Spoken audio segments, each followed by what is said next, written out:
Saya Udil Absar Abdullah. Saya akan memandu serial acara selama bulan Ramadan ini. Saya akan berbincang-bincang dengan para tokoh-tokoh Muslim Indonesia mengenai pengalaman mereka dengan Al-Quran. Bagaimana mereka bergaul, bergulat, menghayati, menghidupi Al-Quran. Bagaimana Al-Quran bermakna secara personal bagi para tokoh-tokoh ini. Tentu ada seorang non-Arab berkata, buat kami sulit menyebut inna a'tainakal kautsar karena ain. Ain.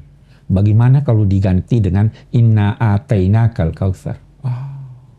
Ini baru belakangan pengalaman sekarang atau waktu dulu? Iya. Ya, waktu kuliah di Mesir. Waktu saya di Mesir, inna atainaka. Kan dia katakan sama saja atainaka wa atainaka. Dia bilang tidak, berbeda. Atainaka itu memberi tapi tidak menjadi milikmu. Atainaka itu memberi dan menjadi milikmu. Jadi ini ada nuansa bahasa yang berbeda. Dan itu banyak sekali kita temukan di dalam Al-Quran. Ini menarik sekali. Karena itu bahwa ayat surah-surah pendek itu sangat indah dan sangat puitis ya? Iya, puitis, karena memang masyarakat Mekah seperti itu, beda dengan masyarakat Madinah. Masyarakat Mekah lebih mencintai puisi ya? Syair. Lebih dengan syair-syairnya, dengan bahasanya dan sebagainya. Jadi Al-Quran turun menyesuaikan itu. Karena itu mereka terkagum-kagum waktu ini. Ya, paham. Bagaimana Pak Quresh melihat perkembangan studi atau kajian Al-Quran di kalangan masyarakat ilmiah kita? Pak Quresh kita tahu pasti mengajar juga di perguruan tinggi. Sekarang apakah masih mengajar di UIN, Pak Quresh? Enggak lagi. Sudah enggak ya.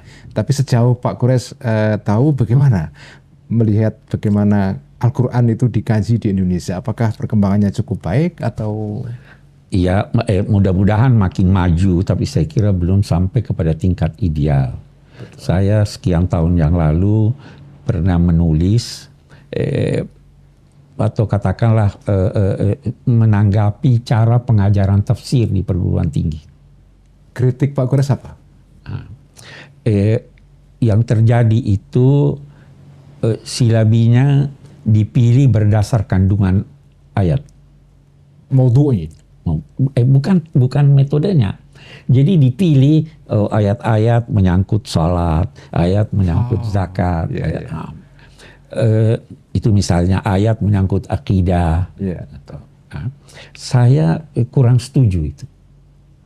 Kenapa Pak Quresh? Yang pertama, ayat menyangkut salat atau menyangkut akidah sudah diajarkan di dalam pengajaran fikih, pengajaran akidah. Jadi berulang. Yang saya usulkan, kita tidak memilih ayat berdasar kandungannya, tetapi berdasar kaedah penafsiran dan bahasa yang ada pada ayat itu. Jadi misalnya kita pilih kaedah-kaedah seperti tadi. Kalau nakira berulang, betul. Nah, kita pilih kata-kata ini a'tainaka, ini maknanya. Jadi begitu kita menemukan kata a'tainak, kita tidak perlu ulang karena mereka sudah tahu artinya. Sudah tahu kaidahnya. Ya. Nah, jadi serupa dengan mengajar kaidah nahwu. Ya toh, ini akan jauh lebih baik daripada mengajar dengan memilih ayat-ayat. Karena kalau kita pilih ayat-ayat, berapa ayat sih dalam satu semester yang bisa diajarkan? Betul. Tapi kalau kita mengajarkan kaedah-kaedah penafsiran, itu akan sangat membantu. Dan akan mendapatkan banyak ayat ya? Akan mendapatkan dalam banyak satu kaedah. Iya, dalam satu kaedah. Betul.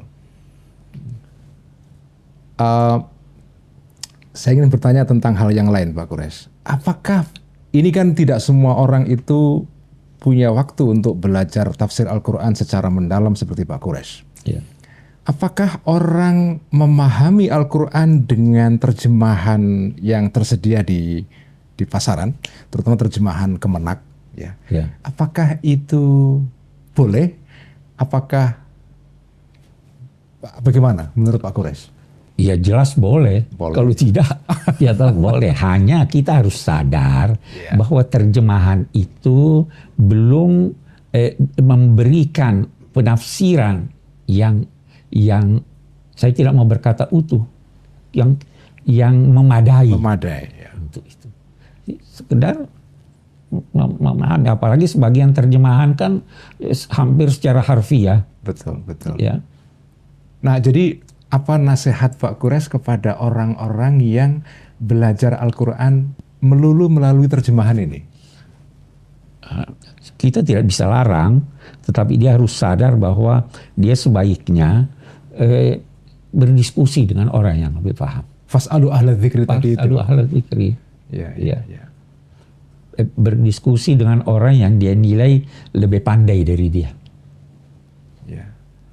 Ya, Ada kecenderungan, mungkin ini kecenderungan tidak berlaku pada semua orang, tapi ada beberapa kecenderungan di mana orang-orang yang memahami Quran dengan terjemahan ini kemudian merasa tak lebih tahu, Pak Quresh, daripada orang-orang yang sudah belajar tafsir secara mendalam itu. Jelas tidak. Ya, di situ kekeliruannya. Betul. Kekeliruannya. Ya, sedang yang sudah belajar lama pun masih ada kemungkinan salah. Ya. Ya, toh.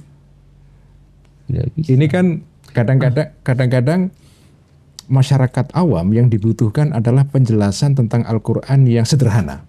Iya. Tetapi para sarjana kadang-kadang memberikan penjelasan yang kompleks sehingga mereka akhirnya malah kesulitan memahami Al-Quran. Nah, bagaimana Pak? Itu kesalahan sarjananya.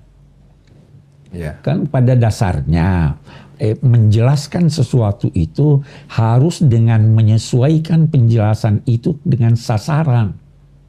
Jadi kalau kita mau jelaskan, katakanlah kita mau bicara tentang kaidah-kaidah tafsir yang begitu luas di hadapan umum, itu tidak bisa. Tidak bisa. Ya toh? Hikmah itu adalah menyampaikan secara tepat kepada sasaran yang tepat pada waktu yang tepat dan orang yang tepat. Betul, ya. Dan itu tidak mudah memang ya. Dan itu tidak mudah. Itu sebabnya juga Nabi SAW ketika ditanya tentang satu masalah, boleh jadi beda-beda jawaban beliau. Karena beliau menyesuaikan dengan mukhatabnya. Betul. Nah itu mungkin yang menjelaskan kenapa Syekh Mutawalli Sya'rawi tadi itu begitu populer karena orang paham semua, orang intelektual dan orang awam itu tertarik dengan apa yang beliau sampaikan. Ya. Dan mudah. Ya, betul sekali itu ya.